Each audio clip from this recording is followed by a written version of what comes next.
Παίχτης της Wolfsburg και επίσημα ο Κουλιεράκης. Πάμε να δούμε τις λεπτομέρειες της μεταγραφής και το ποσό που θα πάρει ο ΠΑΟΚ. Παίχτης της Wolfsburg, όπως είπαμε, είναι και επίσημα πλέον ο 20χρονος Κωνσταντίνος Κουλιεράκης, όπως ανακοίνωσαν πριν λίγες ώρες και ο ΠΑΟΚ αλλά και η Wolfsburg.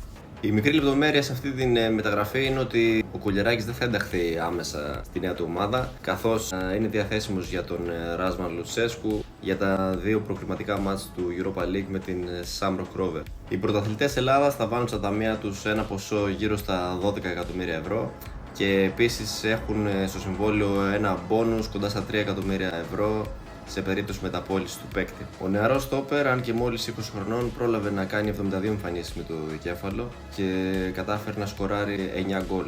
Πιστεύετε ότι αυτή η μεταγραφή είναι μια μεγάλη απώλεια για τους πρωταθλητές και πώς πιστεύετε ότι πρέπει να κινηθεί η ομάδα τώρα για να καλύψει αυτό το κενό?